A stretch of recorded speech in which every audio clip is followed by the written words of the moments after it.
Alright, I'm gonna just start recording. 1:11 p.m. It is the 27th of December, and I don't know if anyone else has ever had the experience of brainstorms or brainstorming or whatever. This is a common experience in my entire life, pretty much, since I was really little, like toddler. I don't even know what that was, but that's a thing. It's a very common thing for me, this brainstorming thing. And there's varying degrees of it. I can get into brainstorming.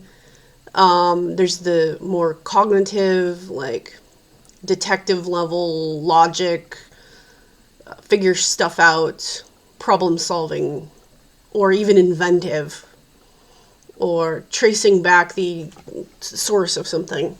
And then there's the creative kind, and they can be both similar and very different.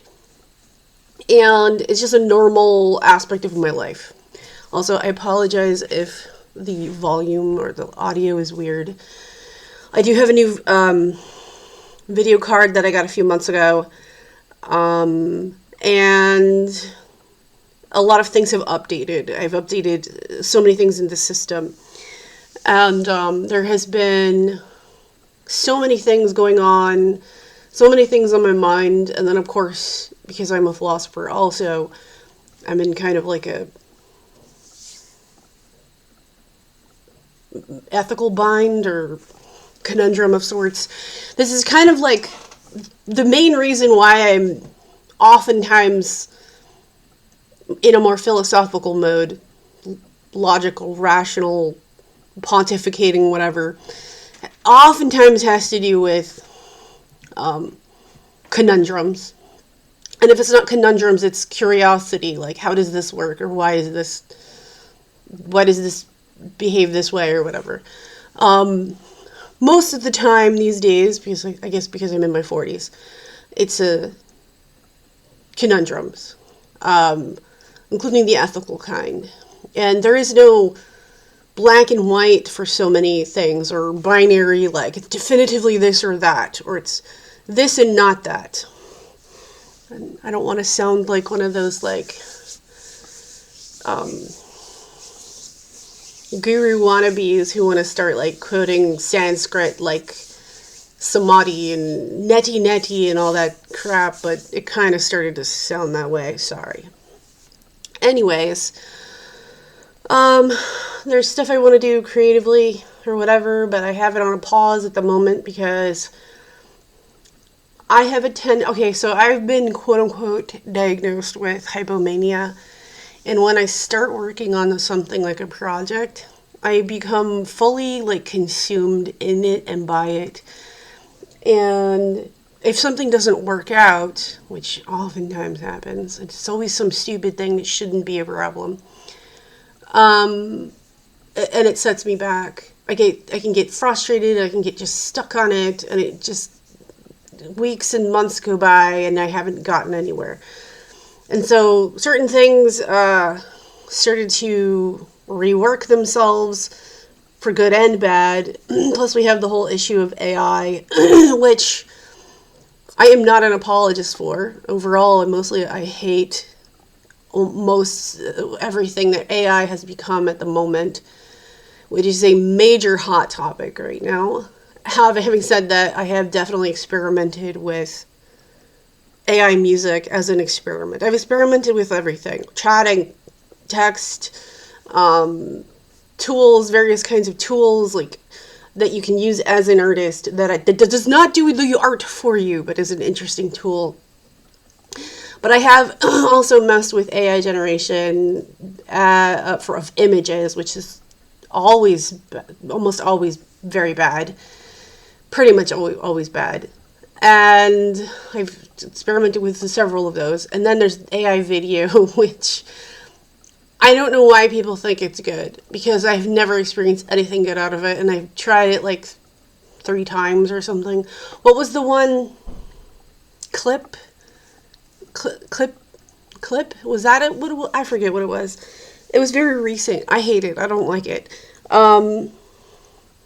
And this morning I woke up, and actually let me go to my YouTube history right here.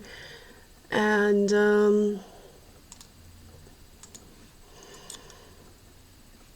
to give you an example of the kinds of things that have been coming up, well, there's the Anthony Peak thing. Anthony Peak is one of those people that you can tell is not an NPC. Like, don't get mad at me for saying that, because some people hate it if you say NPC, right? This guy, Jazza, who back in, I think it was 2023, he made a video in favor of AI as a good thing in what seemed to be good faith, and the backlash was brutal, understandably. And then, of course, there's the Windows 11 thing, which I think most of this video is AI generated. And then, of course, there was the messed up origins of unicorns. It was interesting. It's something I have researched my entire life since, like, the late 80s. Or mid-80s, something like that. Oh, yeah, and then there was also... This was another interesting video. And yes, I did watch a Farsight video. I don't know how to feel about it. They're very apologetics. They do apologetics in favor of AI. It's become weirdly cultish. I don't want to get into it. But this is Nerdforge. What is her name? Maria? I forget. She's a Scandinavian artist. What is she from? Is she Norway? And then this whole video gets into so many fucked up things. Like, and I lived in China, and people in China say the same things. But there are certain kinds of very overly competitive, fast-moving, productive people in China who are just very good at figuring out something and then putting it into production like so quickly.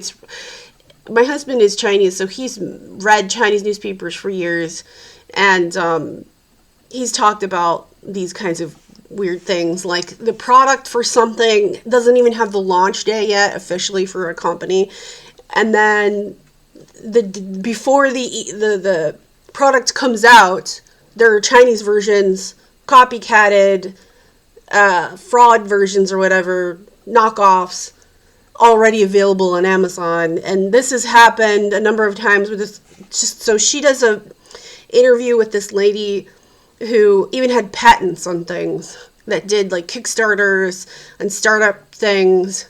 And like the product, the Kickstarter wasn't even done yet. She owned the patent for the inventions, and it was already available, the copycat versions, in these either Amazon or like some like Alibaba, some Chinese manufacturer or whatever.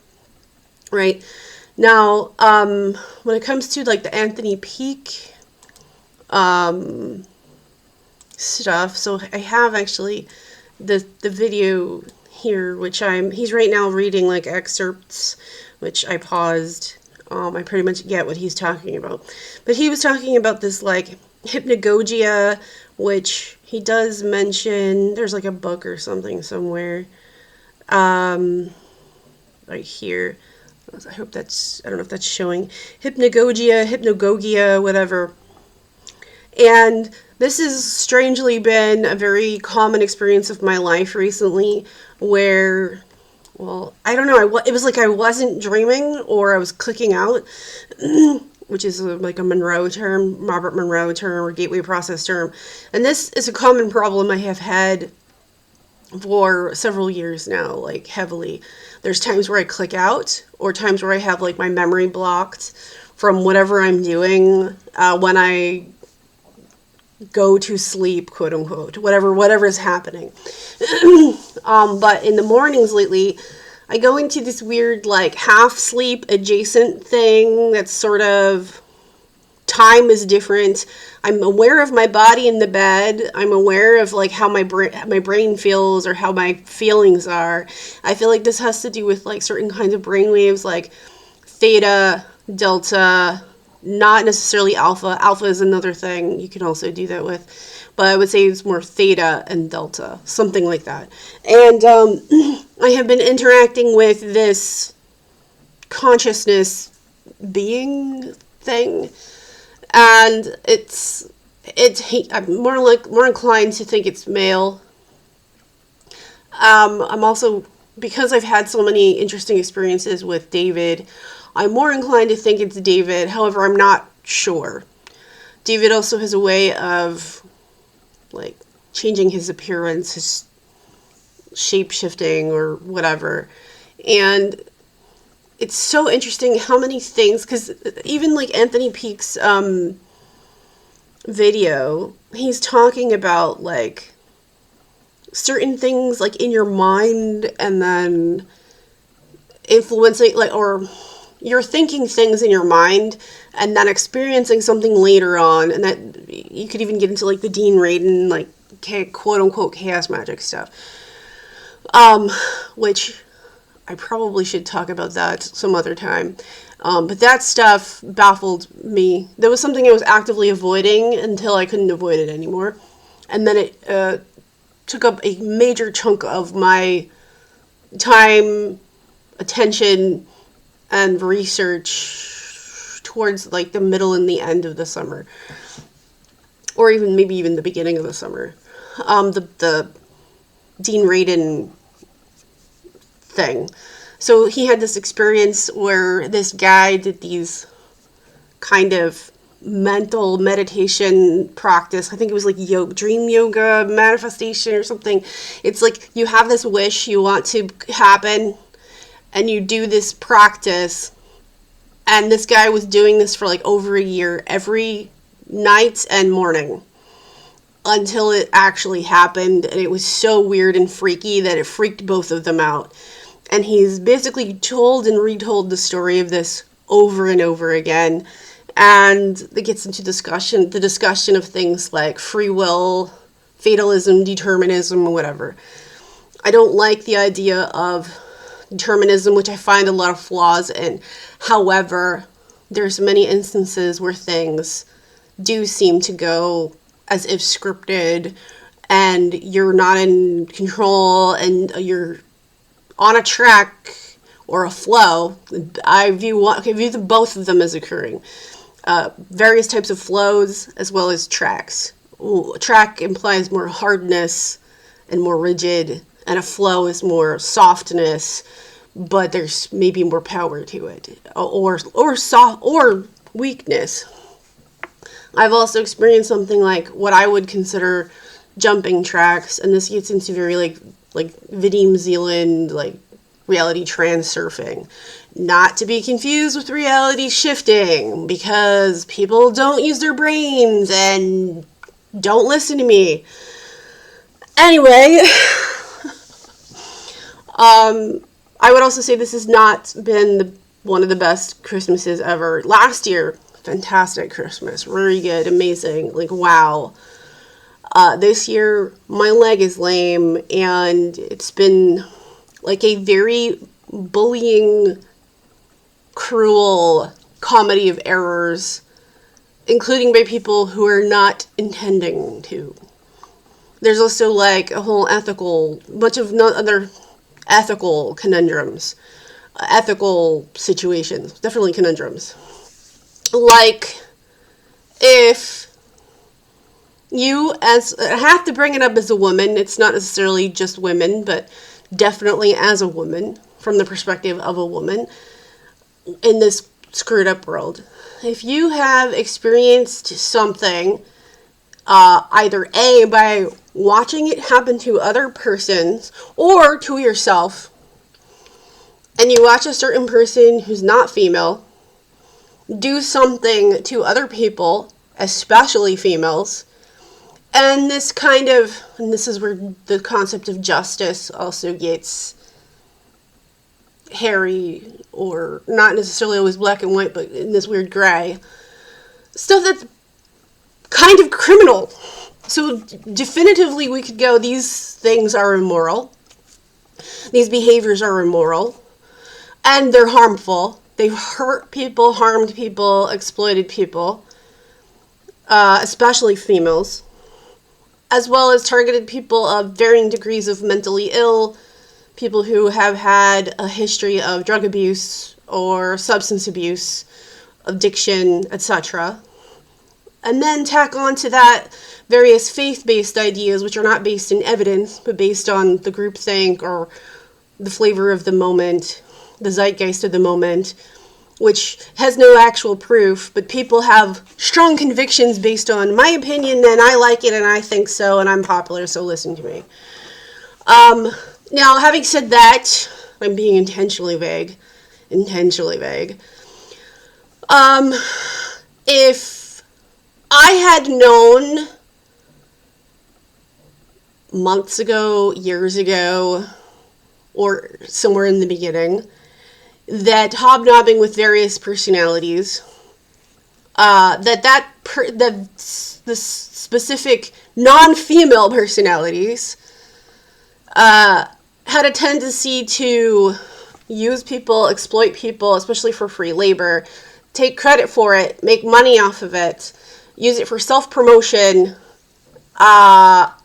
play head games with people, manipulative things, and it's a mix of sometimes it was nice and happy, and so we are going to exploit the happy, good vibes experiences to coerce and leverage into the not good, right? And also to gaslight and just play experiments on people so as to be like, to normalize abuse in varying degrees. As well as philandering and womanizing. If I had known that somebody did something bad to a friend of mine, or an associate of mine, or a relative of mine, my mother, my daughter, my aunt, whoever, I would have wanted to know. Having said that, if there is a repeat behavior of a certain person doing certain naughty things, not good things, and over time people have caught on to it, and then they just don't want to be sucked into it or be part of the drama, the gossip, which is another thing, because that creates content. It also has a tendency to recruit new followers and believers in the criminal as being, maybe I shouldn't use the word criminal, the perpetrator of these naughty things.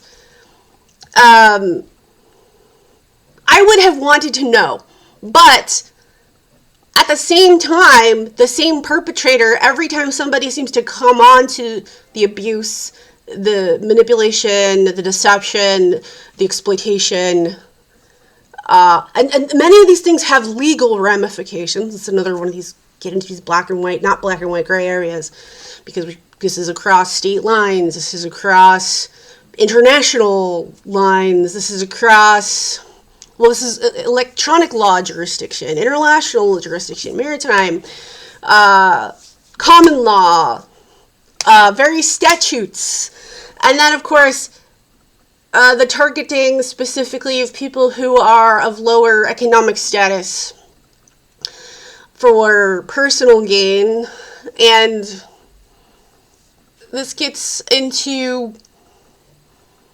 private things done privately, coercively, to get certain things out of a female to do certain things, which I'm not going to get into any specifics, but the fact that I know and have confirmed these kinds of things, this gets very fucking criminal. Now, had this individual or persons done this to a rich person, even to a lesser degree, all of a sudden these are major crimes, major ethical, moral, justice, injustice, criminal activities, okay?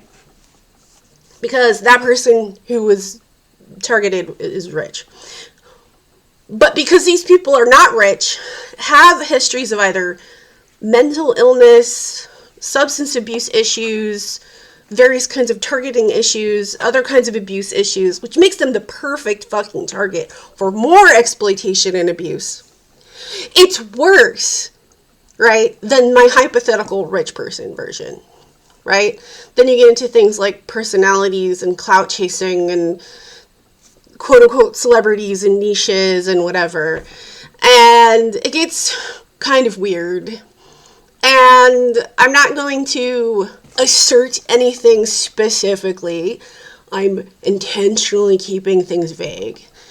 But if it happened to you, or you watched it happen to other people, and that person has already smeared their previous victims as quote-unquote playing victim, or playing the victim for attention, meanwhile that person that's basically their business model or modus operandi.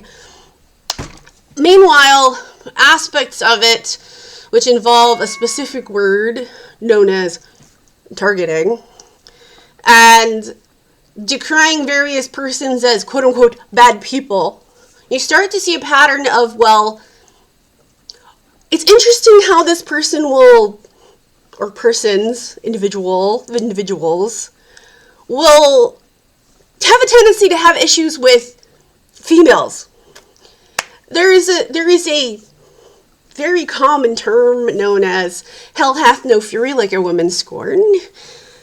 And then you start to see patterns of various kinds of quote-unquote targeting and quote-unquote bullying in a different light. When you think perhaps maybe this is a whole jilted lover playboy type situation going on. I'm just saying. Then of course there's things like evidence, including persons who delete their evidence, destruction of evidence, cover-ups, gaslighting, misdirection, playing on people's sympathies and emotions, and I don't like it.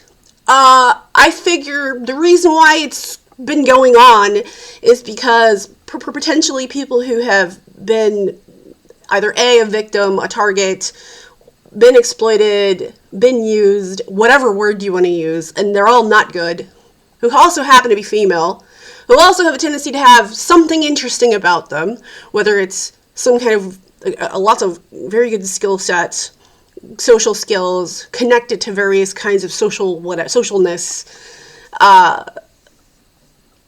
or even very good on camera, very interesting way of speaking, fill in the blank, any kind of skill set or some positive traits or whatever.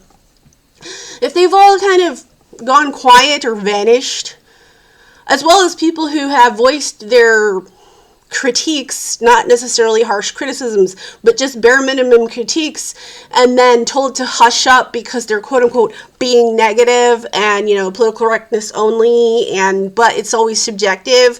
And then in other situations, the scrutiny for the political correctness is only for the people that are being exploited, which starts to get into like weird grooming exercises, like now that I've been working you to do these things, to put up with the normalization of various abusive whatever, I'm going to put you through these certain situations and try and like get you to put up with the worst of the worst and make you squirm.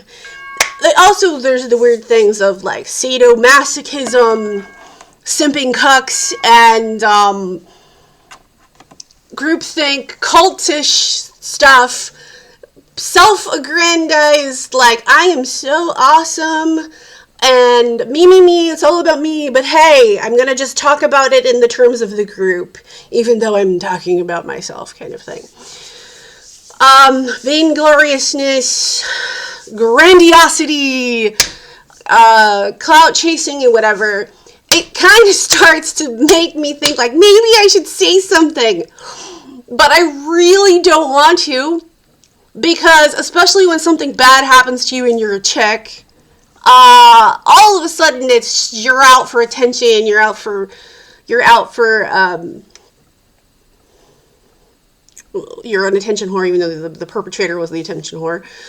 You're playing the victim. You're a drama queen, even though the other person, the perpetrator, was the drama hound. And I mean, like, also the fact that, like, nothing is really ever done to stop the drama things. Because you like it.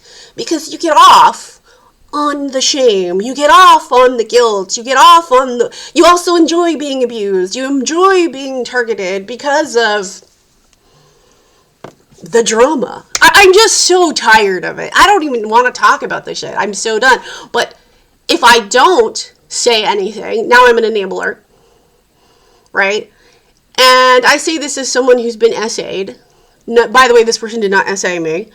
Or persons did not essay me. But it's heading in a direction adjacent. I mean, that could be a thing. And then there's a whole pattern of just weird behaviors, of strange occurrences, and then after using and abusing whoever the favorite person of the time period was, which is always a female, for various reasons. For specific reasons. All of a sudden, after they're done toying with that person, they're crazy, they're a problem. This is starting to sound like PUA. Pickup artists, pickup culture, and the whole veneer of the nice guy thing is kind of out the window.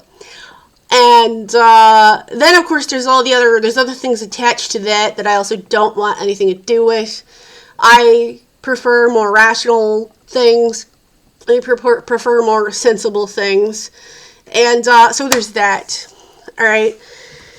Anyway, I wanted to move on to some other things. And I don't understand why me talking about, very not good things done to me or other people I cared about or was associated with, who happen to be female, who happen to experience things very differently than the non-females, somehow equates to me being like anti-male, because I'm pretty sure that criticism is always from someone who is male, who has a very filtered view of things and can't understand, probably does those things themselves.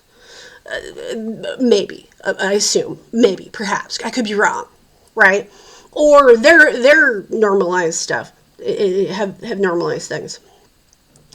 Anyways, there's other things that have come up again and again, and there's things that have been on my mind that just me thinking about it and not doing anything about, and thinking about them quite a lot, have just happened to come up in other situations. I do watch this channel called Third Eye Drops, if it wants to load. And I do like a Smickle Phillip, I think. Third Eye Drops. His content, especially this year, has been really good stuff. But he did, it was like no, not that one. He did some kind of live stream with this other guy. I think he took it to this guy. But I think it's been taken down. And there was this show that I used to watch on Nickelodeon as a kid called Are You Afraid of the Dark? Where it's like kids at a campfire telling some spooky story, or it's very like Twilight Zone-ish kind of a thing, or Tales from the Dark Side, if you know what any of those are. And there were certain episodes in that in my head, many times, especially recently, would just, the themes of it would come up, and certain things would remind me of that stuff. And it was interesting because he was on a live stream with this guy, and they actually played 3 episodes from Are You Afraid of the Dark? And it was specifically like 2, I think it was 2 of them, right? And especially the one where they're eating this like slop stuff kind of thing. And I remember that, and then rewatching some portions of those episodes that they played on the stream was like a really interesting experience, right? So, another thing that had come up quite a bit was, like, for example, so I go in and out of, I have a tendency mostly to go to DeepSeek more and more for various reasons, but I did recently just kind of go back into ChatGPT, briefly, I know everybody is in such an uproar over AI lately, and then there's also things like AI psychosis or whatever. And was it this one? Yeah, this guy here, Jazza, he did like a 40-something minute video where he goes into detail about how he was wrong and what he understands now, which I thought was really good. Then, of course, there's this video here. It's called By Tech Report. And decrying Windows 11. And this is a huge thing right now where a lot of people are getting off of Windows and modding their devices, whether it's computers, tablets, or even smartphones. Even PewDiePie does this. And it's usually like, you know, Linux. By the way, like LCARS they have an LCARS version, which if you watch Star Trek The Next Generation, hopefully you know what that means if you're a Star Trek nerd. I was ecstatic when I found that out. So I asked, because this was something that was on my mind quite a lot, this concept of, actually I should bring up Yona Yinton, I don't remember which video it was. I don't remember which. I've watched her content for years. She's an artist. I put it in quotes because I'm an artist, and my concept of art and what I do is very different than what she does. However, I would still consider her an artist in many definitions, just quite different than myself. So she had, how many years ago? Was that a year ago? 2 years ago? I don't know if it's, no, not this one.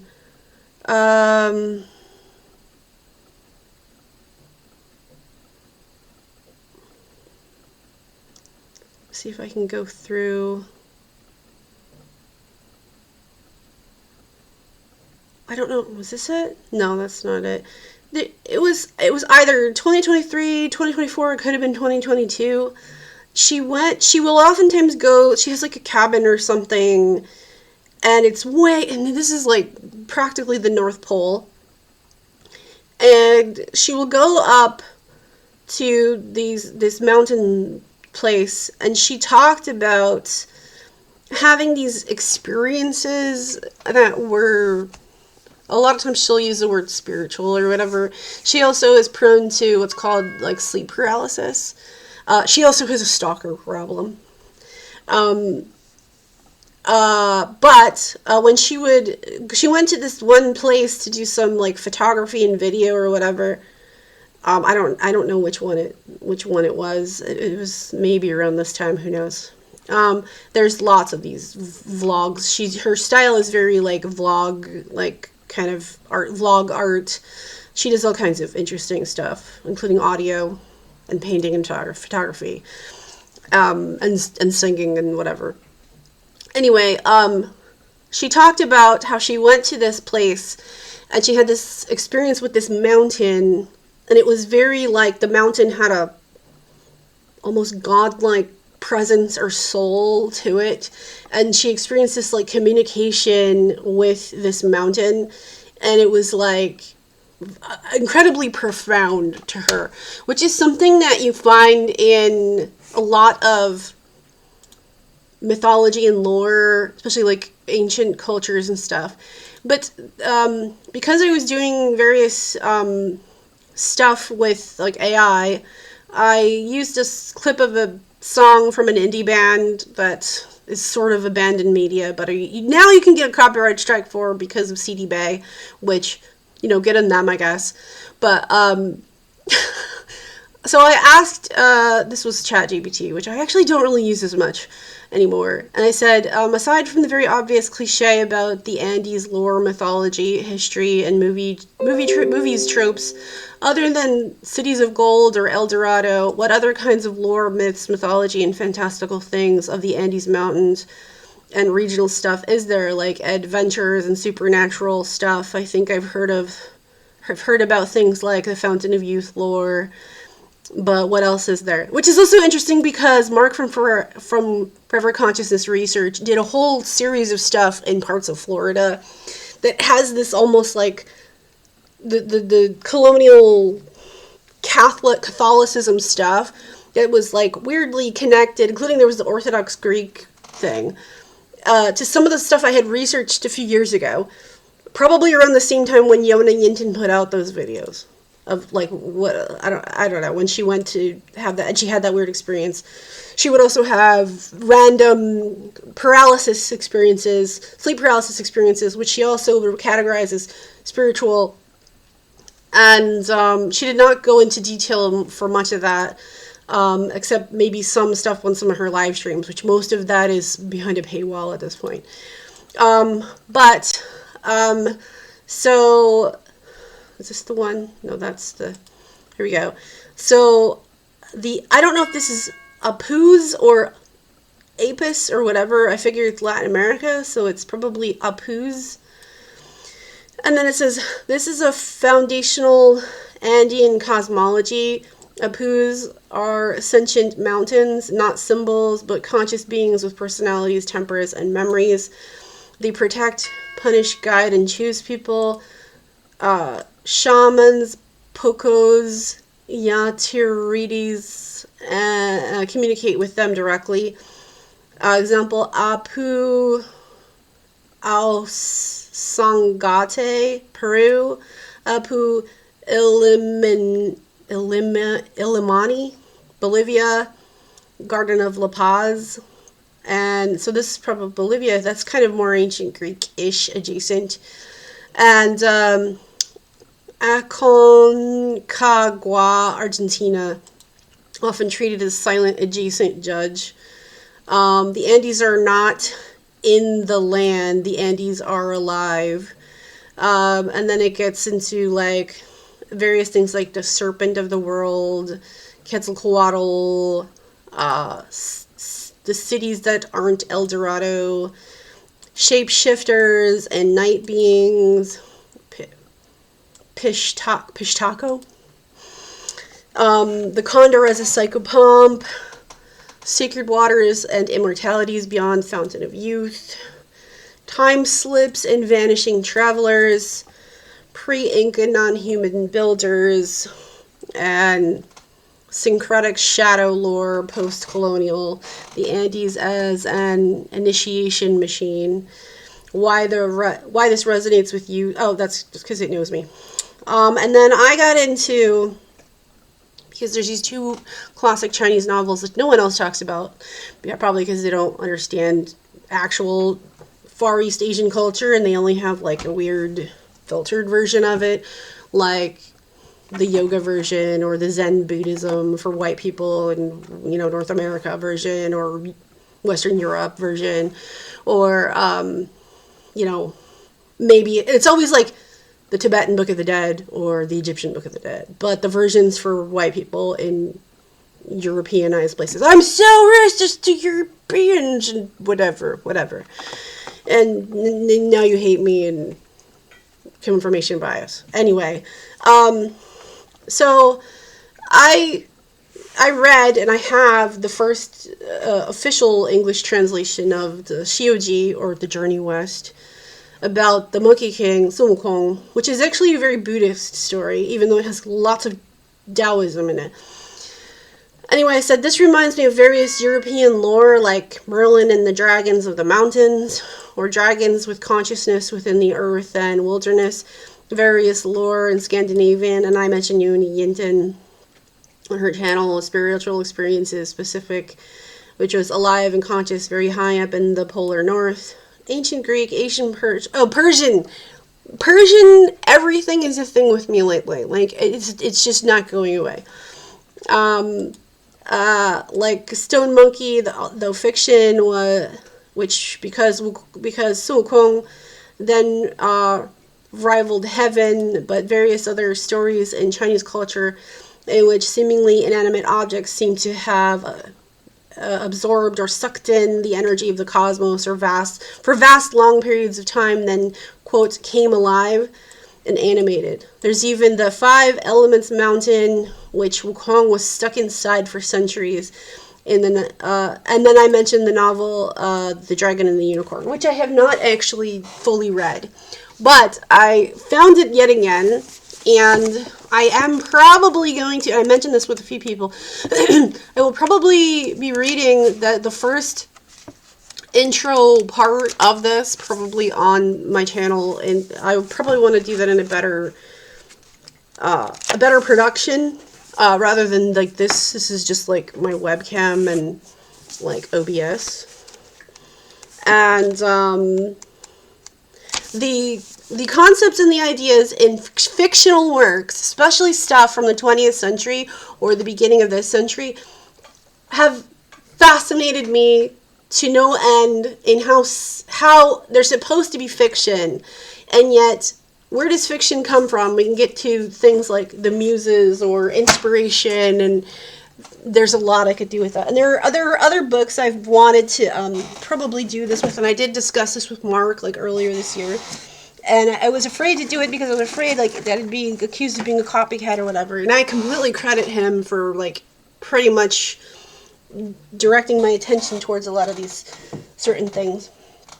And I have a number of books that, not everything's falling down, that there are various excerpts in different parts of these books and novels that I would like to either debunk, or I don't even know if debunking is the thing, or just address. This one especially is one that, because all of my weird experiences, including my NDE that I had, are directly as a result of this guy. This is Henry Reed, PhD, or Dr. Henry Reed, with the ARE, which is the Edgar Casey's society or organization, or whatever you want to call it. And then there are other like fictional things. I also have the Betty J. Eady. I have 2 Betty J. Eady books, which read one way when I was younger and read very differently now that I'm older. Just like this book. And just an aside, not to brag, but just as a bring up this point, when I went to UMass Boston in 2016 and 2017, during my final semester there, and there was a lot of weird bureaucratic crap that went on, issues with various figureheads in charge, including in the offices as well as various departments and so on.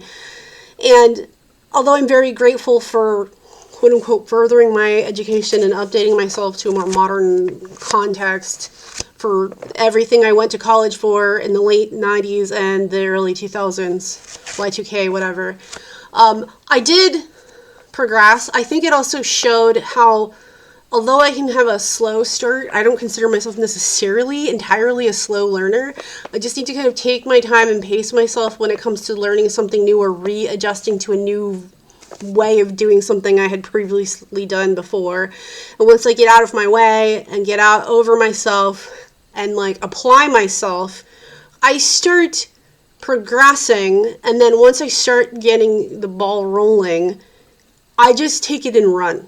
And I progressed. Once I hit that state where I could just keep going, it started to ruffle feathers of people, like a lot of people, and not the kids, not the students. There were parts and everything that was expected of me. I stepped into those shoes. I filled those shoes. I performed my roles as a positive role model. I was very aware that at the time I was in my mid to late 30s. I had to behave as a positive role model, even though I was a fellow student, because I was older. And at some point, many of the other students preferred to come to me with problems rather than the teachers that were paid to be in charge and supposed to be addressing their problems, which is what the teachers wanted me to do and then resented me for actually accomplishing.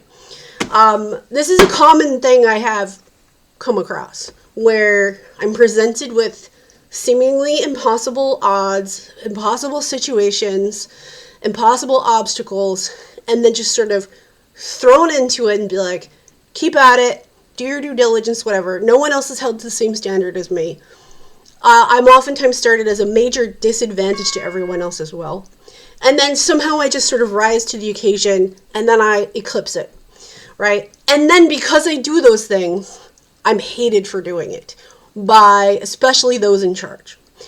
And that was the thing that happened. Now, mind you, I also had to take all the standard things, like regular academics classes. I actually originally started out as a philosophy major at UMass Boston, which I had to kind of leave because the pace that they go, I can't read that fast, and I need to take my time, and I prefer to go at my own pace.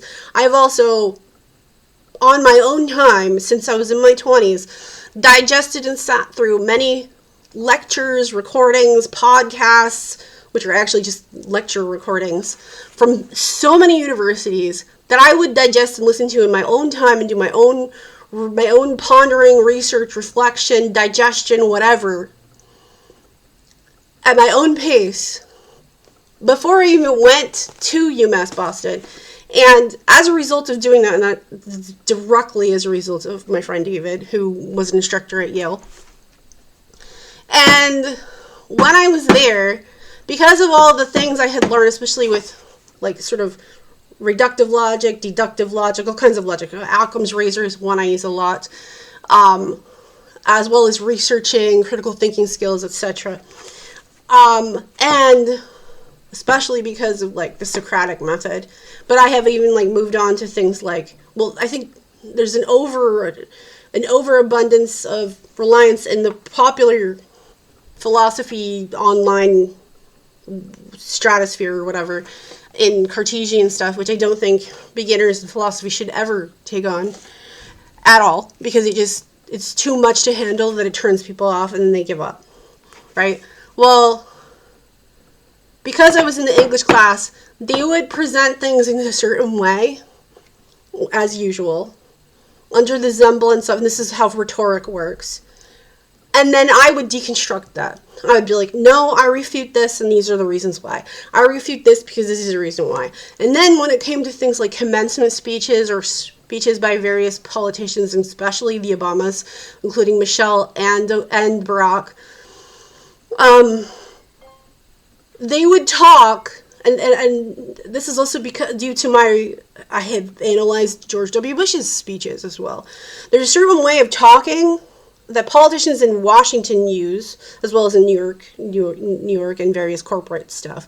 They will talk a certain way, and the way that they have woven the rhetoric of the speech, it is saying certain things to different groups of people. And if you're in the know about which verbiage means what, you can understand how that works. So especially when it comes to someone like George W. Bush, he would oftentimes use, and this is very common in like the more right-wing, although the left wing also does this, they will use words that are like religiously charged or patriotically charged. And so someone like George W. Bush would say stuff like America and freedom and God bless America and just certain things. So as a layman, you just hear those things, and then you're conditioned, and this is like Pavlovian, and then you hear these things, and then you think, because he spoke certain things in that certain layman, lower level English, that he said something good and inspiring, right? Whereas the other things that he said throughout the whole speech were not intended for you, but for his people who he was taking bribes from, or people that were like, it was a nod to stuff like in the financial district, the intelligence communities or whatever. And these are known things. This is not conspiracy theory. This is like how it's done. Okay. And when it came to Barack Obama's stuff, especially like commencement speeches, and I remember I shredded Michelle Obama's commencement speech she did at I don't know if it was a high school or a college. And she would do a lot of these, they're called appeals. She would do a lot of these appeals to like either some kind of feminist leaning or empowerment leaning, civil rights type stuff, which is a big one. And then she would assert these things under the guise that she supported and believed these things. This is a thing that's very common with, especially DNC, Democratic Party, persons in that party, is they will assert things under the subtext of this is what they believe, this is what they do, or even in context, right? However, being abreast of things as they actually go on, for every one thing she would assert versus her actual pattern of behavior, which had a completely different subtext, and there was far more of those instances versus what she verbally said, I could easily shred these things. And I did this a lot. And I honestly felt like I was just ruffling feathers in the English class, that I had a tendency to just stay quiet because I just didn't want to deal with like the blowback, because some people just don't want their bubbles popped and they want to believe the things, the deception, the things, the group think, the whatever. And I just wanted to get through, get my grades, and move on, right? Because I still thought I was going to be going there. And I had actually applied to minor in other things. So when I went to the English department, I got called into the English department towards the end of that semester, which I think was fall. No, was it fall or was it spring? It was in 2017. It was not 2018. So that had to have been like fall, right? I got called into there, and I thought, like, you know, maybe, because part of it was also like an evaluation thing. I thought I'd either get chewed out or humored or just passed on or whatever. And the next thing I know, not only the main instructor, but her assistant and then other aspects of the department was like there. And they were like, we would really like you to minor in English. And I was like, what? Actually, let me see if I can fix the volume. It seems a bit loud. Is that better? Hopefully it is. And I was really confused because I thought they didn't like what I had to say, or that they thought like maybe what I had to say was too political or too biased or too, you know, whatever. When a lot of times what I was doing was deconstructing things. I was just deconstructing things. This is what an actual philosopher does. You deconstruct rhetoric, right? Also, rhetoric I do not view as a good thing necessarily. It's almost always a bad thing. It's dangerous, right? Although it isn't necessarily dangerous, especially if you're doing things for creativity reasons, but I don't want to be apologist for it. And when I sat there and I listened to all these assessments of how good my English was, how articulate I was, and all these things, I was like, am I dreaming? Is this for real? Like, what is happening? What just happened? And so one of the things I had wanted to do, because this book especially, is the main cause for the weird shit that has happened in my life, because I used to be like a New Age person, right? I used to be like a spiritual New Agey person. And there were parts in this book, and I know because my mom actually bought this book, which she has no memory of. My mom has gaps in her memory. And I remember my mom she would get to a certain part in the book, and then she would give up reading it. And it has a very hokey title. It's Awakening Your Psychic Powers. And it's very dated. It's very, like, what is this, 1994? Let me see.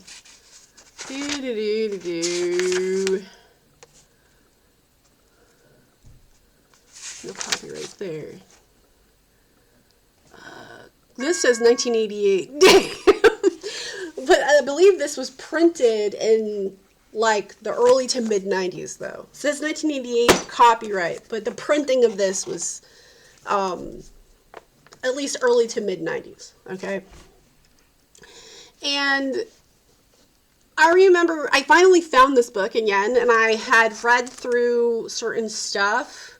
And I came to those parts where, because this is back in the day when I would, and my mom too, and many people I knew that I grew up with, people I knew in New Jersey when I was younger.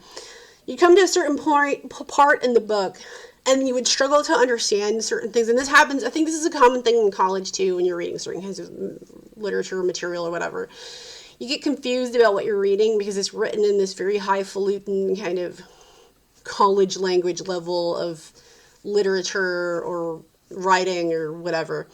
And then you think, well, I'm not as smart as this person, and they're writing in a way that's kind of above my reading level or whatever, right? So you'll reread it to try and digest it and figure out what it means, right? And there are many, if you studied experimental film, which I also did at UMass, there were these books that I don't know why they were considered textbooks. They were not textbooks. It was just this. I remember this one book I have. This is how I know my reading skills and my digestion skills are actually pretty decent. This God, oh my God, every other word I had to look up, or the name I had to look up because I didn't understand the reference. And the whole book, it was the point of this book was to the author to show off about how knowledgeable they were in these artistic things, cinema things, historical things, pop culture things that are like very obscure. And the way that they wrote it was very like, not necessarily flowery, but like, it was a very show-off piece. And for that to be considered a textbook to me was like, this is not what a textbook is. Textbooks are dry and they should, like, they're to teach. This is not for teaching, this is for bragging, right?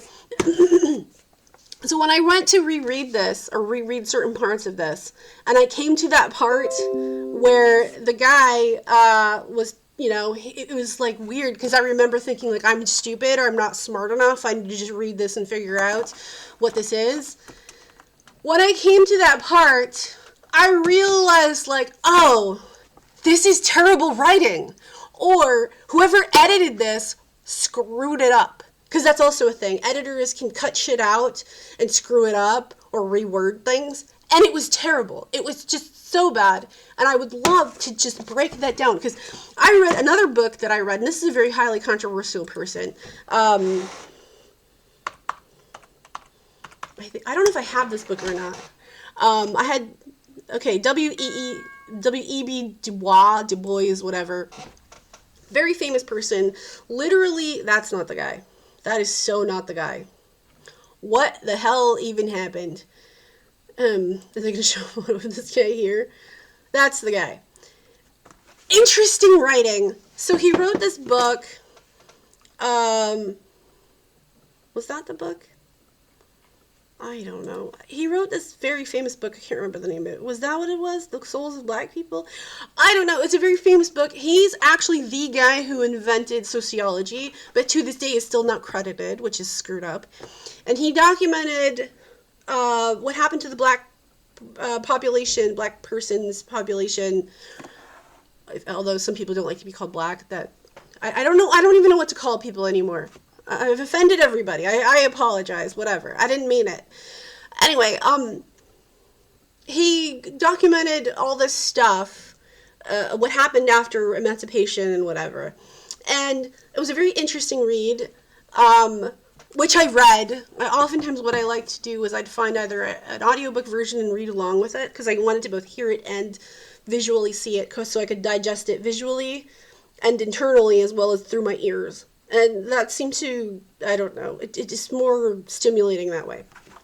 But there were parts in that book that were utterly inappropriate, especially for that time period, that as I was reading that book, I'm not even making this up, he's bragging about spending time with various men's housewives, and the language is so flattering that I'm like, oh my God, he banged all these chicks. It was in your face. It was in your face. And I know that's like a stereotype or the lasciviousness or blah, blah, blah. Yes, I took a Black Consciousness class, which is one of my favorite classes at UMass Boston. And I love that professor.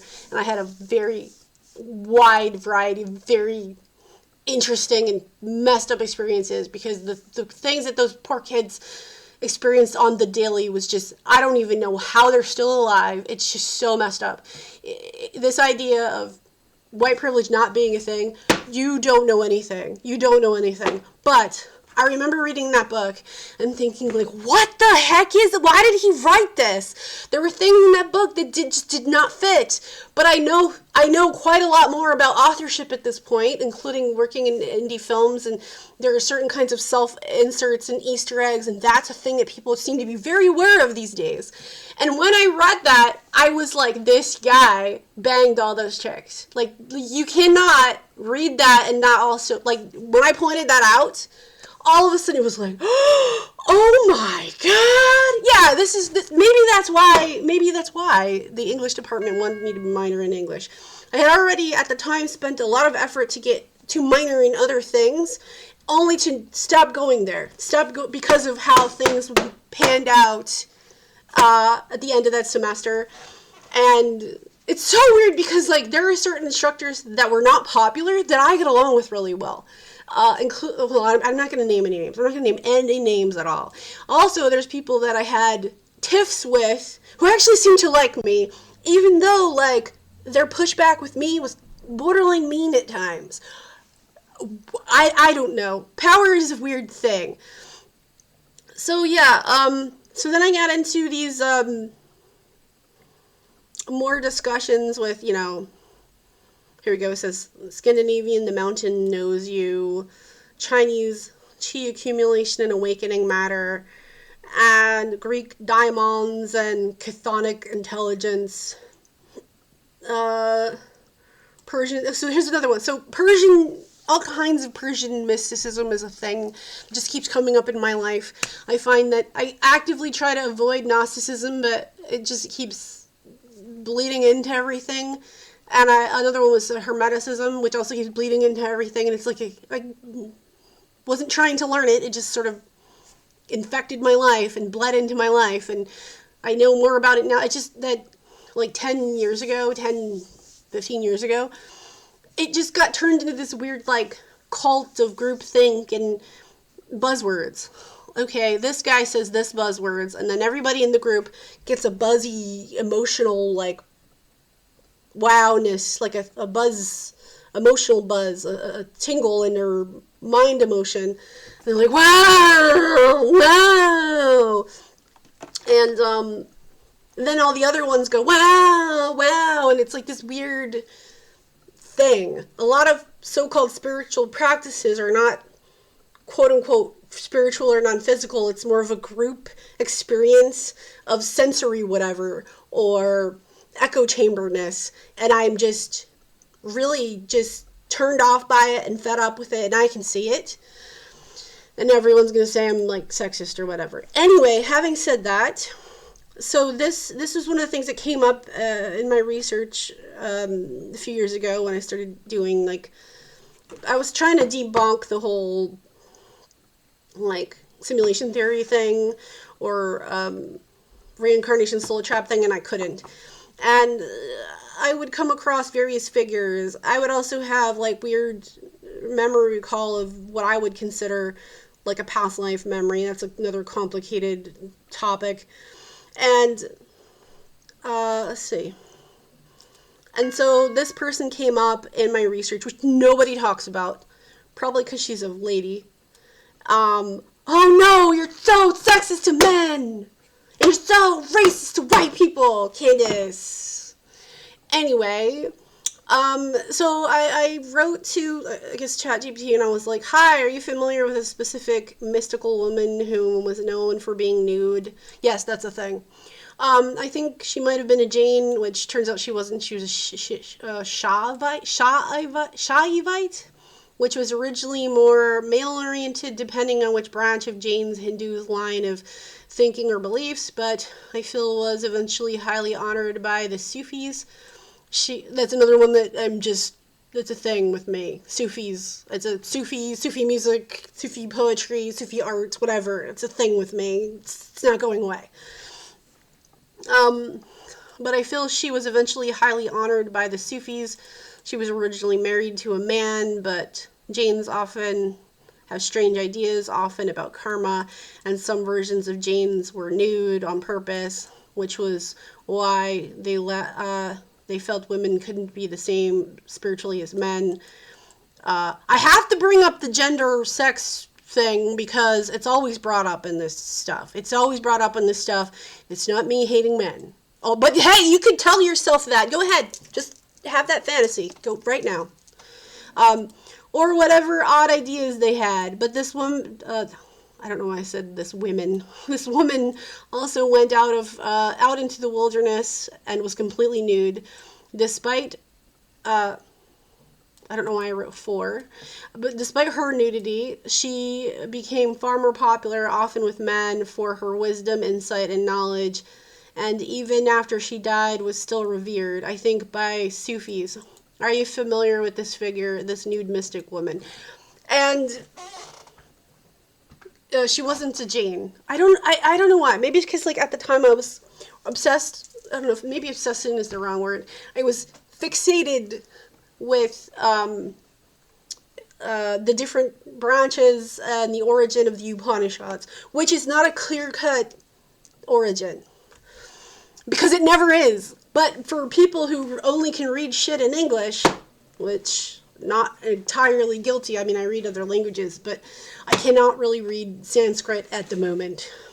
But a lot of times stuff in English is very, it loses a lot in the translation, or lost in translation. That is a common issue I come across. As well as many things currently being reverse influenced from the West, such as Western European / North American modern whatever has influenced people in that region today.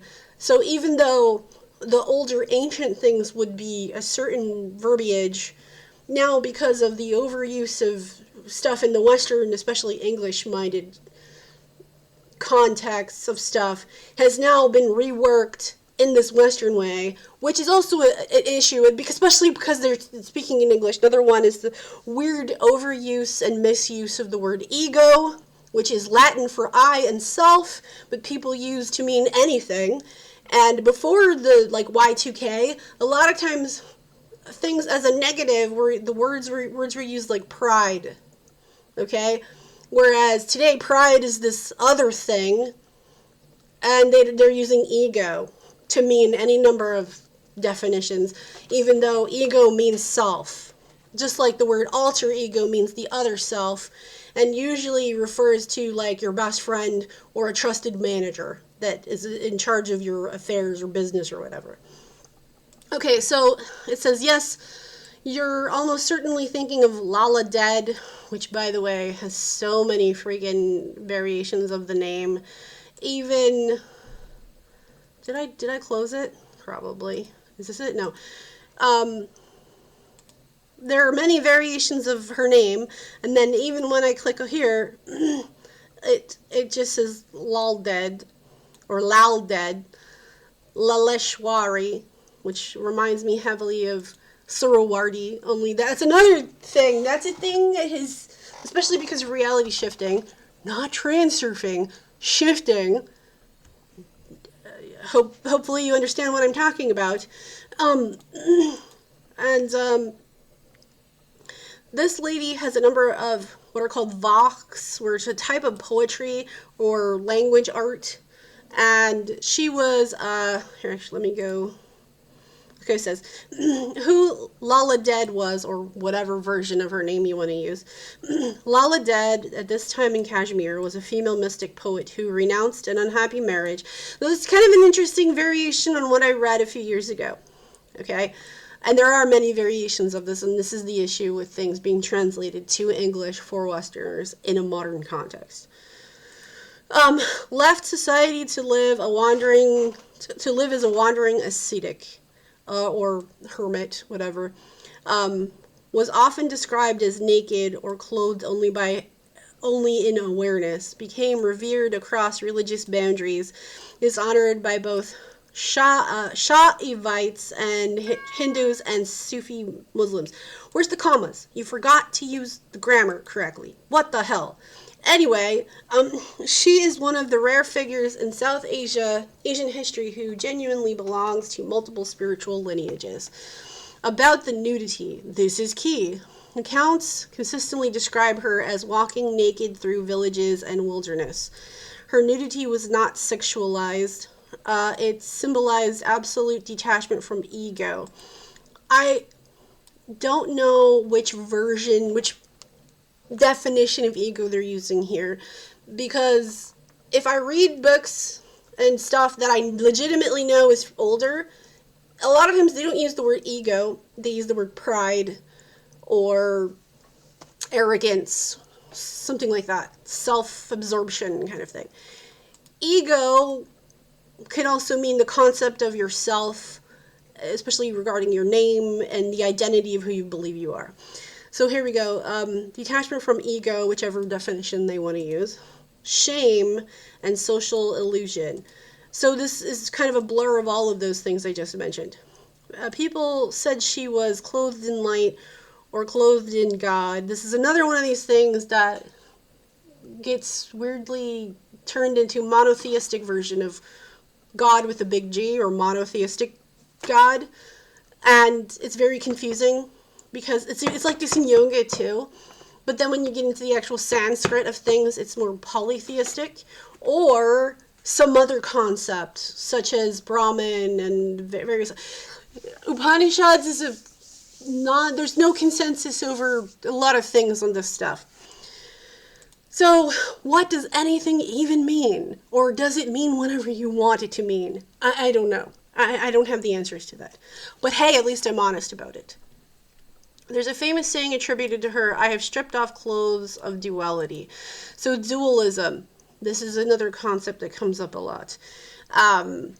People eventually stop seeing her body at all, only her presence. And then it says, not Jane, but I see why you thought so. You're right, that some Jain sects, Digambara, practiced ritual nudity and believed women could not attain liberation without first being reborn male, which that is a thing that people believed and maybe still believe, depending on who, what, where, when, how, why, etc. That said, your intuition is sharp. Her nudity did echo Digambara, like reincarnation, which is why people often misattribute her. Now, I know if you were to take this topic and to TYT, Cenk Uygur would take it in a totally different direction. I would know because I used to watch that show for years, and I don't really watch it anymore. Why the Sufis honored her. This is one of the most beautiful parts. Kashmir Sufis revered her deeply, calling her a wali, friend of God. And this is big G God. Because Sufis. A realized soul beyond religion. She profoundly influenced Sheikh Noor Undid, or Noon Rishi, founder of the Kashmir Sufism. There's a lot of this India and Persia thing, and then in other ancient Persian stuff, Persian quotes, there's a Greek thing. Like Suhrawardi was fixated with all ancient Greek philosophers, and he was highly logical, sometimes to the level of Aristotle, which I don't hate. Her poetry, Vox, known as Vox, expressed ideas that Sufis instantly recognize. So here we go. This is a very modern 20th century early concept. Ego annihilation, fauna, like this specific verbiage was not something that you would hear about in like Y2K or 1995. Okay, this is very like 20 teens kind of verbiage. Unity with the divine, love beyond form, rejection of empty ritual. To Sufis, she was already one of them, even though she spoke in Shivite language. I probably butchered these names, I apologize. Her voice, short example, one of her verses, Shiva, so notice she uses the word Shiva. This is the dualism stuff, where it's like Shiva and Shakti, which is male and female. Pervades all that is. Why then is separation of I and you? When the mind dissolves, what remains to divide? And this is kind of one of those things, like, if you've ever listened to Ellen Watts, like the real Ellen Watts stuff, not the fake AI generated copycat crap, which spits out anything these days, which I can't even filter out, because you'll think it's something from recorded from what, like the 60s or 70s or whatever, and then it's talking in like this 2018 style of talk, or 2022 style of talk, and I'm like, what the heck is this? He didn't talk like this. So everything, here we go, we're coming back to the AI thing again. The AI thing again. It's pure non-dual mysticism. Shiva and Sufi. Shiva, whatever. Why she became more popular? Because she was nude. I don't know if that's the reason, but I don't know. This male-dominated world, so maybe that was titillating to people. I don't know. This is subtle and powerful. Men and women followed her not despite her nudity, but because she shattered hypocrisy. She embodied truth without compromise. Her wisdom was undeniable. Her presence disarmed desire rather than provoking it. In many accounts, men felt ashamed of their egos around her, not aroused. Again, their own egos. Are we talking about their identity as their self as a male, or are we talking about their pride, their arrogance, conceitedness, pompousness, self-absorption, their show-offness? This was a thing that I read various quotes from her that I recall, where she would point out things in that kind of vein. Why she feels important to you, given your ongoing themes, questioning dogmas, colonial distortion of spirituality, demonization of embodied mysticism, and reverence for liminal figures. Lalla dead, or whatever version of her name, fits your philosophical gravity perfectly. She is anti-authoritarian, pre-colonial, feminine without submission, sacred without institutional permission, mystical without superstition. If you'd like, I can. Okay, here we go, whatever. And then I said, okay, what kinds of subjects were her poems about? I've heard, I don't know why, I wrote she, it should be her. Her poems, or vox, were about her mystical experiences, but I've also read some things attributed as her quotes about how some seemingly devotional spiritual acts are often repurposed by men doing them, such as fasting or other ascetic practices, as a cause for pridefulness, vaingloriousness, or, quote, humble bragging, unquote, and even a form of being a show-off for attention. Like men who would sit for long hours seated in meditations, then bragging to each other how much their legs hurt as a point of pompous pride, arrogance, and bragging. Having said that, what kinds of mystical experiences did she write about in her poetry? What did she see and experience? And then it says, you're remembering very accurately, especially the sharpness of her social critique. Lalla Dead's vox are mystical, yes, but they are also unsparingly humorous and psychologically precise. She had very little patience for performative spirituality, especially when it hardened into masculine ego display. This gets very kind of Freudian. I'll break it into two parts. What subjects her vox cover? What kinds of mystical experiences she accurately describes? But hey, you can just ignore this and tell me how sexist and male-hating I am. And you can just skip it, right? You don't want to know this, right? I hate men, right? Fuck off. Okay, so one. Her vox, this is what they're called, or vox, are about a thematic map. That's weird. But we'll just go with it. Lalla's poems are short, compressed, and experiential, which is oftentimes how they are described. They are not theology lectures. They are reports from the inside. Exposure of spiritual ego and false asceticism. You're absolutely right about this theme. It's central. She mocks. This gets into like almost like stand-up comedy level, like George Carlin, only she's a lady who's nude and a mystic and a hermit who lives in the woods. Fasting used as status. So, humble bragging, right? Long meditations used as bragging rights, humble bragging. Pain endurance treated as proof of holiness, peacocking, right? Peacocking. I'm oh so spiritual. I'm oh so spiritual. Men comparing austerities like trophies, like a peacock tail. Peacock preening and pruning, and look at me. I am so spiritual. I am more spiritual than that person. I literally have an ex-friend, or I don't have a friend. They're not my friend anymore. Used to write things in their blog. I'm just going to call it a blog. And would literally do these kinds of weird things.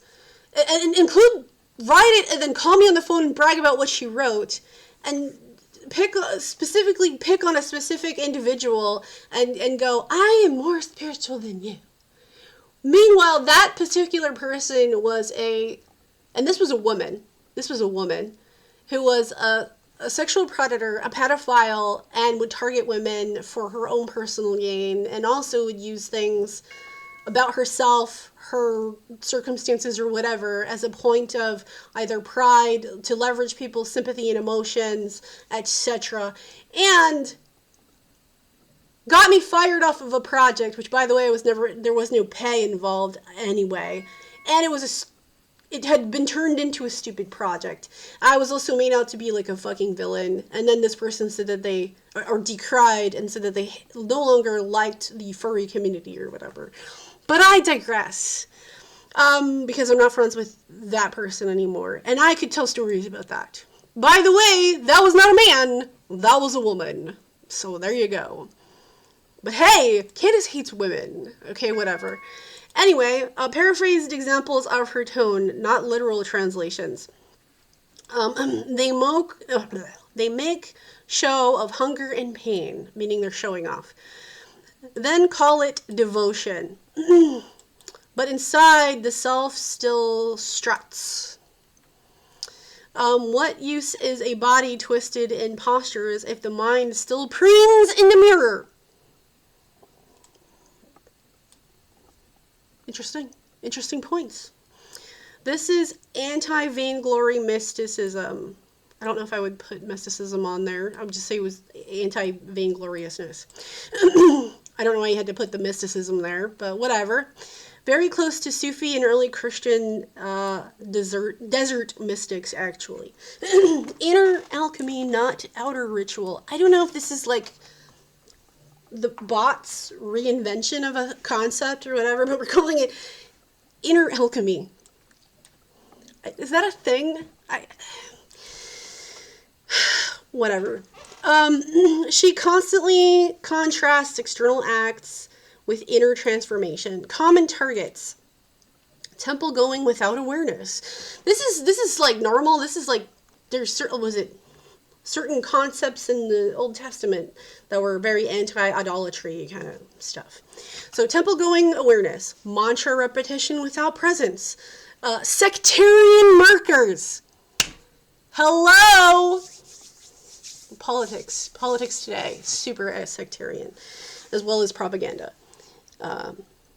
Guru collecting. Oh, I'm a disciple of this guru. I'm a disciple of that guru.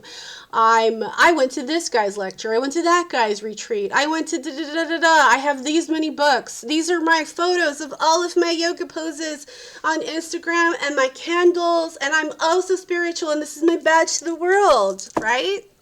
I say this also, there are definitely women who do this. There are definitely women who do this as well. And it's honestly women who do this that I have a tendency to have more of an issue with than the men. When it's the men, it's always like this weird covert, like, I want to bang every chick and like notch my belt. Okay? When it comes to chicks, it's this weird, it is very like peacockish, like, I'm so pretty, I'm so awesome, what you don't know is that there's a lot of fuckery in the background and manipulation, and they're probably either a bad person, have a very dark side, or they're highly, quote-unquote, fake it till you make it fraud, and they are depressed, they hate themselves, but so that's why they spend so much time making, photos of themselves. And I'm not exactly innocent of some of that myself, because my method of coping with depression was photography, one of them.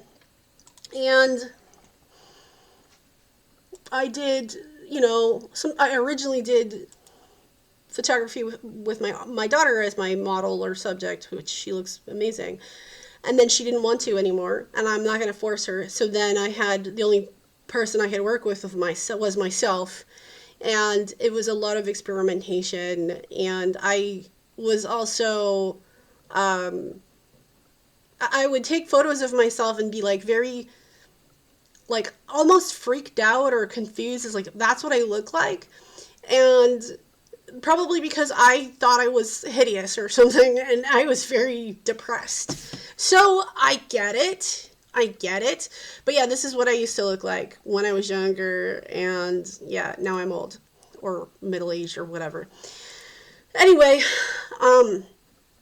back to the subject. She insists liberation is internal, awareness must consume the ego. This is just such modern verbiage. I don't really think that's what she's actually saying, but whatever, we're just going to go with it.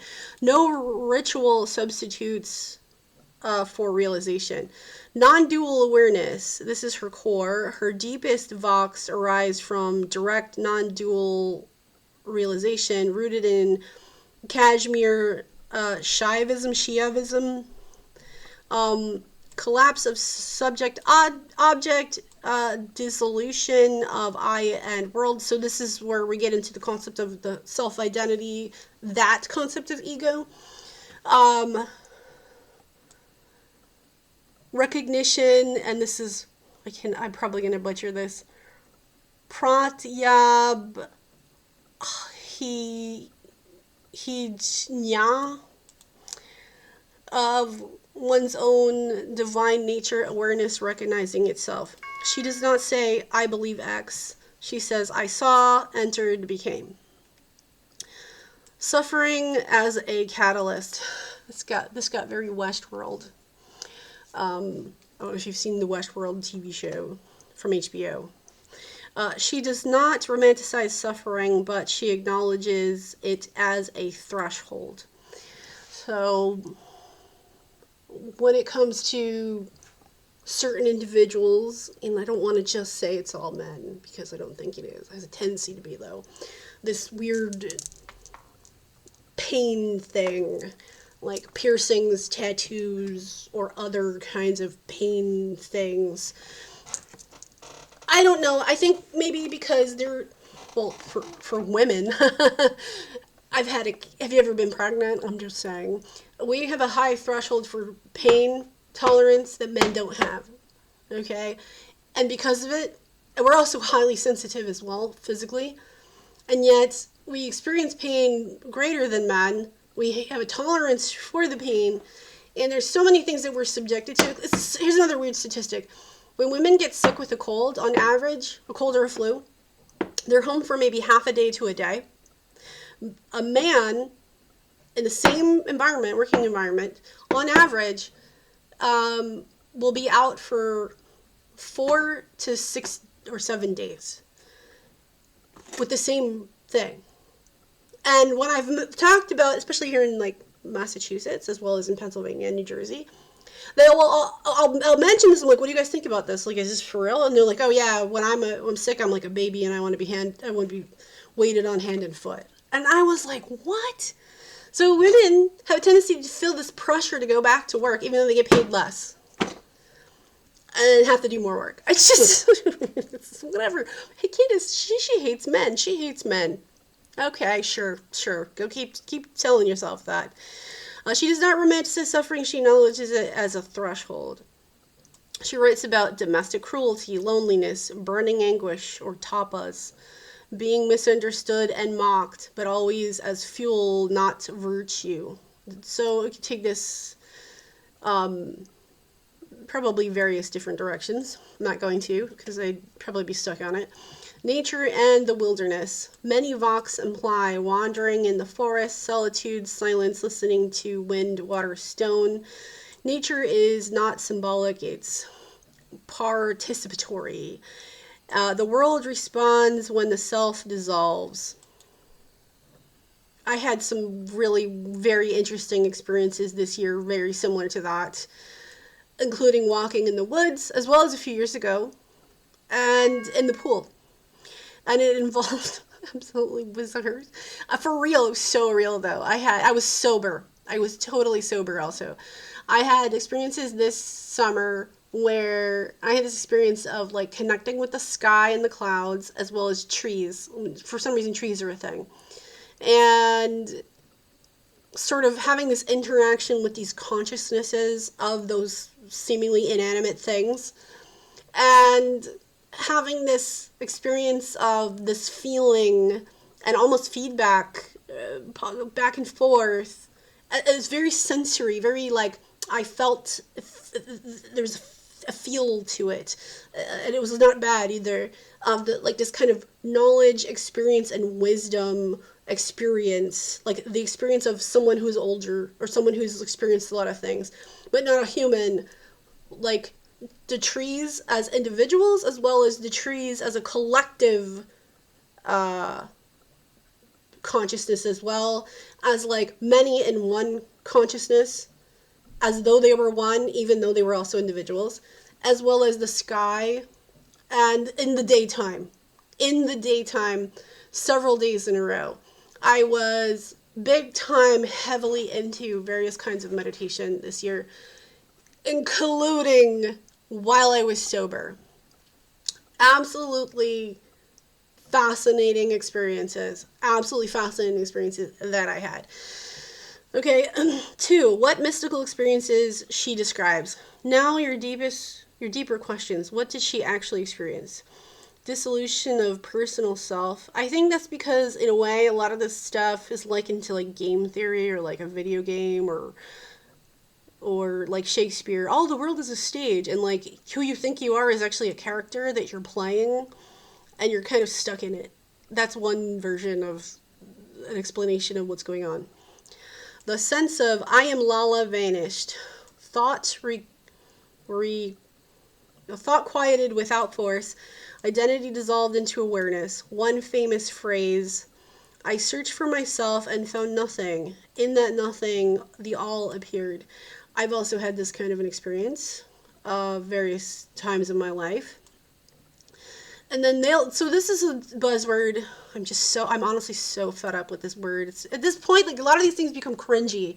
Ego death. That, and another one is dark night of the soul, which I would just say is an over dramatic aspect of New Agers, when I would just call that a nervous breakdown. So there. But it says, this is ego death, not annihilation, recognition. Okay, so I see a very common bias leaning in quite a lot of the rhetoric and the way that these are framed, the verbiage for this. I think because the AI thinks that I'm in the groupthink, and that's how I filter my view. But I'm not. At least I don't think so. Inner fire, Kundalini Shakti. Because of course it always has to be Kundalini, because everything has to be Kundalini, and everybody thinks that the Western people think that they know it their way. She writes of heat, burning, rising energy, and inner light, but unlike later yogic manuals. She does not obsess over chakras, thank you. She does not teach technique, she reports what happened. Descriptions include energy moving upward, a fire that consumes mental impurities, a sweetness or bliss following intensity. Importantly, she warns that chasing sensation is a trap. This is fascinating to me. I like this point, presuming that this is correct, that this chatbot is accurately reporting to me this information. This sounds very similar to the whole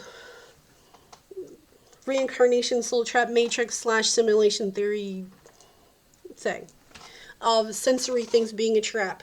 And this is also kind of the thing I have also experienced with my own meditations, because there are times when certain meditations, my mind will just go to this very sensory, like, bliss thing. And there's times where I avoid it and I go somewhere else so I can work on some other thing that I'm pondering or visualizing or whatever. And then other times I'll just go to the feeling thing, the sensory thing, and it can be very, like, blissful, euphoric, lovey-dovey, whatever. And I'll just bliss out on it or whatever, which is something I also criticize about some of these practices. And I feel like if you completely avoid it, you actually can cause yourself instances where you kind of need to do that because you've been actively avoiding it. Now you've caused a void that needs to be filled. But then once you do indulge in it, I don't know if indulge is always the right word, when you do participate in it or experience or whatever, it can have a kind of addictiveness to it. And I have struggled with this. I don't know if struggle is the word. I have vacillated in and out of it because there are times when it is a positive thing. Very positive thing. Even like healing. And then other times where it's more of like an addiction or a dependency, or it's just negative. It's kind of like a gluttony thing, right? Which I don't want to do. And I'm guilty of these things. I have done both negative and positive of it. And when I've experienced the negative, even though in the moment it might seem good, afterwards I'll highly criticize myself as going for this self-indulgent thing, and then I feel very disappointed with myself. I'm just like, why did I do that? Like, why did I do that? Now, the instances where I felt it was good and positive, I definitely understand why I did that, and I also feel like it was needed and necessary in those circumstances, but it's not something that should be all the time. I think this might also be part of why certain people are prone to drug addiction, whether it's they can't manage boredom or they have very horrible lives and they're wanting to escape things. So I don't know if that's me sounding mature or whatever, but that's my read on it. Here we go. Inner light and radiance. This gets very Sorowarty, honestly. Inner light and radiance. She describes seeing a light not seen by eyes, a glow that replaces fear, awareness, illuminating a self. This is not a vision of a deity, it's a self-luminous consciousness. Now, I've also experienced this kind of a thing many times in my life.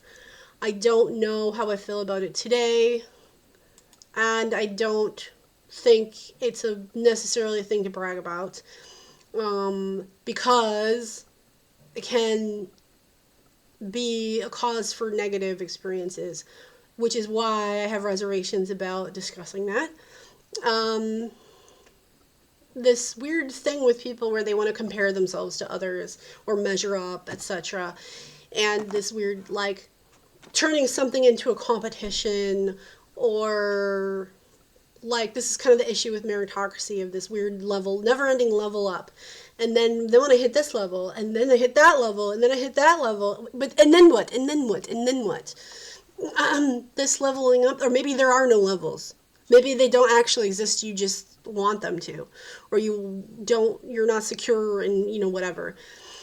Recognition rather than revelation, one of her most distinctive features. She does not quote, meat god, and this is big G god with the capital letter mono god. I don't know why.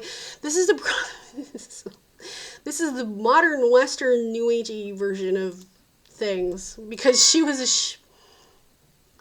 Shivite, a Shiva person, Shiva Shakti variation of religion or whatever, Hinduism.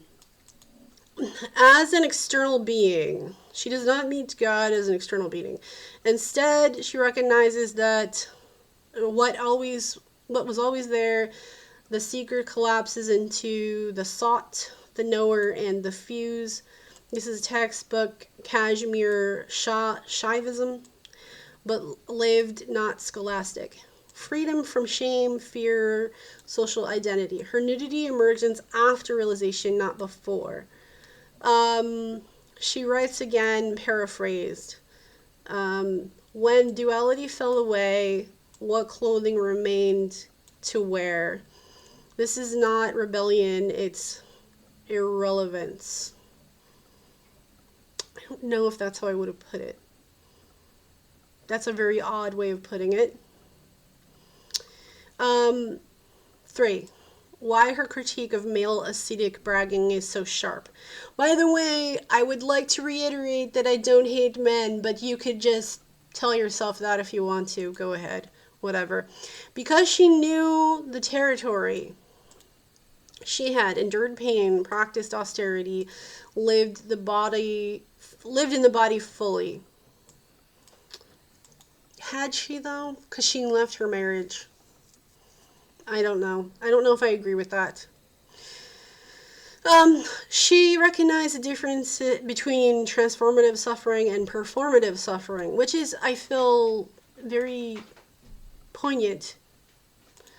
Pain that inflates identity is counter-initiatory. 4. In short, what she saw and experienced. Lalla dead, or whatever name you want to call her. Ego dissolution, non-dual awareness, inner fire and light, profound silence, radical freedom from social conditioning, compassion sharpened by clarity, non-sentimentality, and she wrote from inside that state, not about it from memory. Then I asked about what about experiences with other beings, gods, non-physical beings? Did she write about that, or traveling to some other planes of existence, realms, worlds, etc.? That's a very good question. And the way you're asking it is already senses the key tension in Lalla Dead's work. Experiential mysticism versus visionary cosmology. In short, the honest answer is Lalla Dead does not emphasize encounters with separate beings, gods, or other realms, and when such things appear, she deliberately decenters them. I don't know if that's exactly how I would quite put it, because she does talk about Shiva, okay? The masculine god, or whatever aspect of God. It sounds very Wiccan. Before Wicca. Wicca is a made-up thing. It's since the 20th century. But that answer needs careful unpacking, because it's not that she denies such experience, it's that she refuses to grant them ultimate authority. Did she encounter gods or beings? Yes, but not as quote-unquote others. By the way, we're still using God with a big G. Gods, plural. I don't personally believe that in such concepts as gods or deities or whatever. I just think of them as other beings. That's me personally and my experience. And I don't worship or venerate anybody, even though I definitely have an ongoing thing with my friend David. That's like saying that I'm a god or he's a god, which I find so fucking laughable.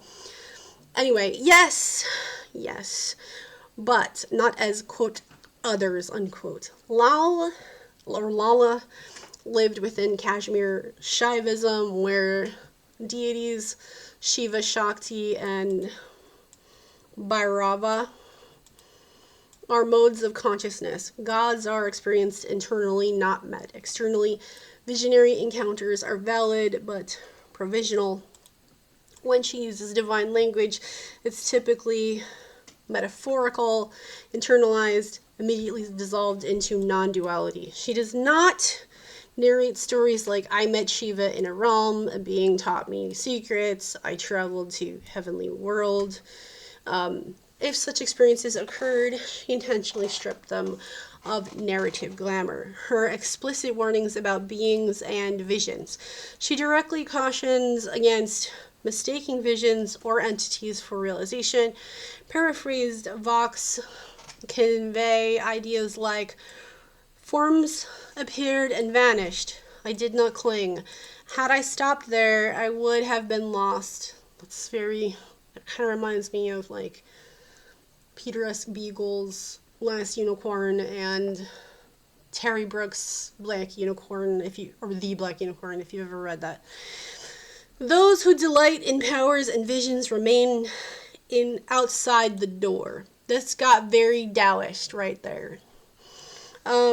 This is extremely close to Sufi warnings about karamat, miracles, and Buddhist cautions about makyo, illusionary visions in meditation. What about other worlds or planes? Again, yes, but reframed. Kashmir Shaivism has very elaborate cosmology. Multiple tattvas, level of reality, subtle and casual planes. Inner worlds accessible through awareness. But Lalla almost never describes traveling to them, treats them as states of consciousness, not destinations, emphasizes that chasing them is a detour. She effectively says, if you go outward into worlds, you've missed the inward collapse. So this is interesting to me because William Buhlman was more interested in going inward, and he would go many levels downward, inward, or whatever, which was fascinating because I have his book, was it Journeys Outside the Body or something? Or Adventures Outside the Body. And then in reality shifting, as well as gateway process, you're moving your consciousness to these other worlds. Suhrawardi also did this. Suhrawardi was very good at, I guess, what we would call today, like reality shifting or going to another world. OBE, a lot of OBE people go, or astral planers or whatever, they go to some other world. You can also create another world with the power of your mind. What she does describe instead, awareness encountering itself rather than beings she encounters. Awareness recognizes awareness. The witness dissolves into the witnessed, a presence that is not other. This is why her poetry feels sparse, grounded, anti-mythological. She reports ontological shifts, not astral travelogues. Inner forces, not external entities. She speaks of power. It is Shakti rising within, not goddess appearing outside of her. When she speaks of Shiva, it is stillness, silence, and awareness, not a figure with attributes. Why it matters and why it's subtle. Lalla is keenly aware that humans love stories. Stories create hierarchies. Hierarchies recreate ego. Ego recreates bondage. Become a prophet of realms. She refuses to become a prophet of realms, claim special access, or validate spiritual elitism. Even though she could have. Comparison to other traditions. And so this is like a chart of these. She is closer to, I don't know about these. Maybe some of these, like some of them. Sufis are a thing I don't know. It's always interesting to me. Did she reject all such experiences? No. She simply refused to build identity around them. Her position might be summarized as, if something appears, let it pass. If something calls you special, let it go. If something claims authority over you, it is not the real, and it's like a capital R. There's very strong safeguard against delusion, spiritual narcissism, exploitation. Why this likely resonates with you, given your sustained concern with claims of hidden programs, realms of beings, the danger of charismatic authority, the fine line between revelation and manipulation. Lalla Dead represents radical epistemic humility. Experience is real, interpretation is dangerous, authority belongs to direct awareness, not narratives. And in summary, she does not center God's beings or realms. She does not narrate astral travel. She warns against clinging to visions. She prioritizes non-dual realization over cosmology. Any beings encountered are dissolved into awareness itself. If you like, okay, then something goes into that. However, there are instances where some of her quotes are kind of venerating Shiva, or she'll refer to it as Lord, as her Lord or whatever. It's as if sometimes she's assuming that she's Shakti in a human form or whatever. I don't know. I don't know everything about this. Here's some stuff here. So she has various names. So Laleshwari, Lal Dead, various other ones. And influence on Nund Rishi and the Rishi Sufi order. I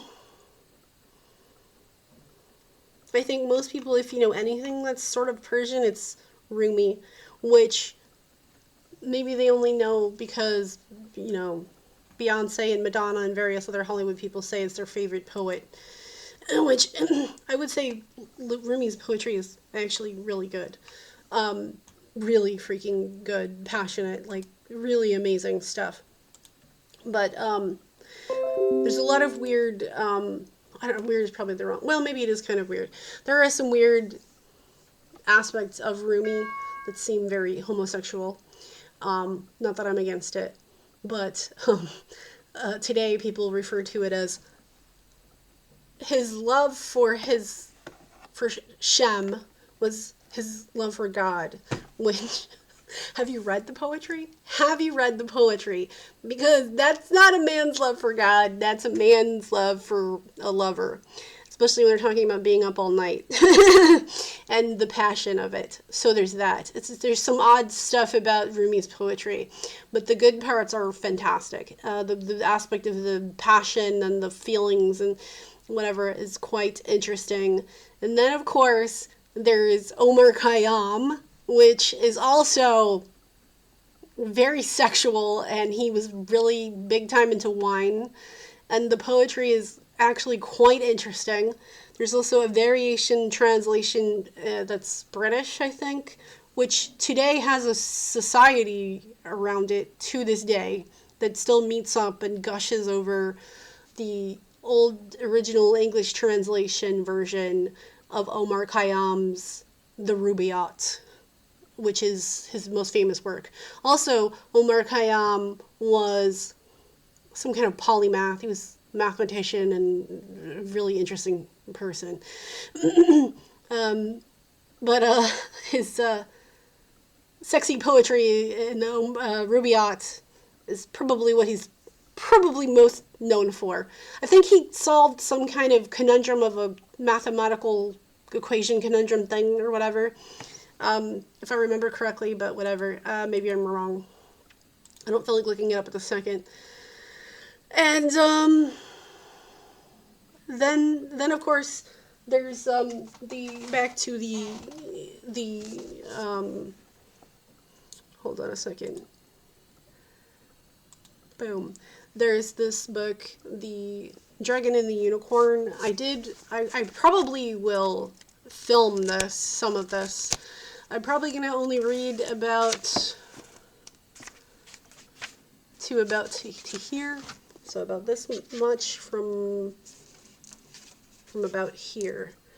Because this concept of consciousness in non-animals or seemingly inanimate objects is a fascinating thing.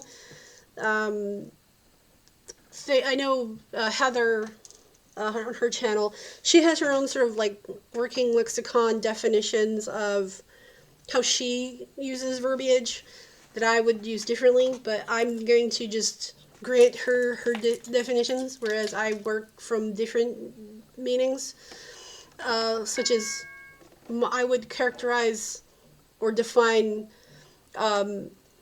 consciousness. So there's information or data, and then consciousness would be when this information feeds back on itself. This is what I would use as a working definition personally for consciousness. Then she uses words like awareness and so on.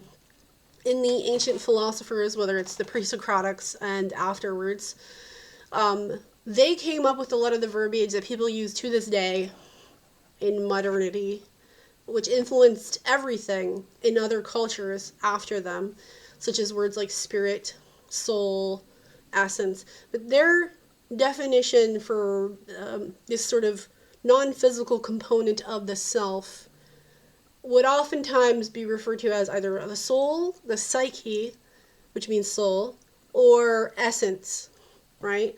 And I had read, listened to, pondered, and worked on these kinds of concepts a lot, especially when I was in my 30s. It's funny because, like, in the 90s, very new agey and paranormal stuff was more of a leftist thing, as well as in the Bush era. And then by Obama era, there was this hard shift, especially because of like indie media on YouTube or whatever, where everything just started becoming agnostic and atheist and materialist and whatever. And it was super aggressive because I noticed this immediately because I used to watch T. White Haiti all the time, which I no longer do. I'm not into the whole news junkie thing. I'm not into the whole like addiction to the media. There's so many traps and tricks with a lot of that stuff. Like whenever I talk to my mom on the phone, she is drunk on the sauce, and my dad too, of whatever propaganda is the flavor of the moment. And I noticed this with people who think they're leftists and they're no longer leftists. Everything is flipped on its head. And it's funny how the paranormal and new agey and a lot of these things have sort of gone more right wing in like a lot of the weirdest ways. That is bizarre because I remember I used to watch X-Files, and when I would listen to and download podcasts in the Bush era, most people were leftist, right? Especially Democrat leftist. And now it's a lot of right-wing people, but the right wing is all splintered and branched out into different things now, especially because of MAGA. There are people who are very MAGA, but they're more left-leaning for various things. There's so many mix of things. Then there's people who think they're leftist, but they're actually like center-right, corporatist, and libertarian, which I would not consider a leftist at all. I'm still on the left. I'm still where I was, and if anything, I've moved more left. And I've rejected things I used to think or believe. Because when you have new information and new experiences, it doesn't make sense to stay rigid. It makes more sense to stay flexible. That's very Taoist right there. Anyway, not to brag.